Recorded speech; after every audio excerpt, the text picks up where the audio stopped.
All right, let's jump right in. When you think about history, your mind probably goes to the big stuff. You know, the huge battles, the game-changing inventions, the revolutions. But what if I told you the most powerful tool for understanding all of that isn't the event itself, but everything that led up to it? That's what we're getting into today, the historian's real secret weapon, this idea of background. So how in the world do we make sense of the past? Is it just one single neat story? A clean timeline that flows perfectly from A to B to C? I mean, that would be nice, right? But the reality, well, it's a whole lot messier. Because let's be honest, sometimes history feels more like this. Just a giant, overwhelming storm of names, dates, places, and events. It's like a billion tiny, disconnected facts all flying at you. How is anyone supposed to sort through that chaos? Now, here's the crucial shift in thinking. Knowing the facts is great. It's step one. But the real key, the thing that brings it all together, is understanding the conditions that made those facts happen in the first place. It's about the climate, the social, the political, the economic, that allowed it all to go down. So that brings us to the main event. What exactly do we mean when we say historical background? Let's define it. The key word here is active. This isn't just a boring list of what came before an event. No, it's an active process. A historian has to select what's relevant, give it context, and then weave it all together into a story that makes something, say, the French Revolution, not just a thing that happened, but something that actually makes sense. And I absolutely love this metaphor. Think about it. A historical event is like the flower. It's the bright, flashy thing that grabs all our attention. But that flower could never exist without the soil, the water, the sunlight. That's the background. It's the stuff that gives life and meaning to the main event. Which, of course, leads to a really interesting question. Have historians always been looking at the same soil? Has what we consider important background information always been the same? The answer to that is a huge, emphatic no. So let's talk about how that lens has evolved, because the very idea of what even counts as background has shifted dramatically. And what's fascinating is that what historians choose to focus on often tells us as much about their own time as it does about the past they're studying. Check out this contrast. For a very long time, history was all about the great man theory. The background to a war? Simple. It was just the decisions made by a few kings and generals. But fast forward to today, and a modern social historian would say, whoa, hold on. The background has to include the price of bread, what songs people were singing, the daily struggles of a farmer. You get two completely different stories from the exact same event. And you can see that shift happening on this timeline. In the 19th century, it's all about powerful dudes. But then, in the 20th century, you get groups like the NL School in France who totally changed the game by zooming out to look at big, long-term social and economic trends.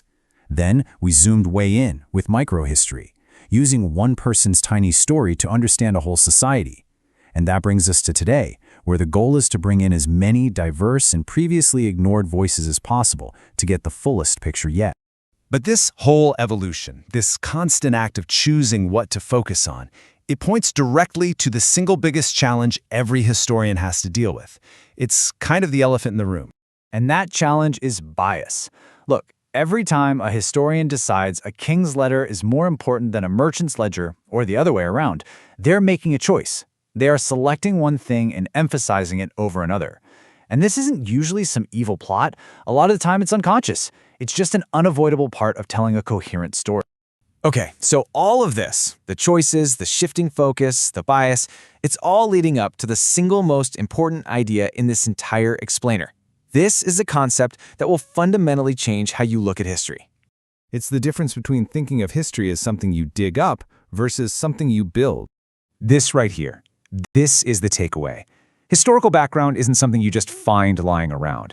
It's something you actively construct.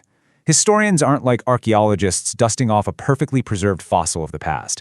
They're more like architects, taking the raw materials, the facts, and building a structure, an argument, a story.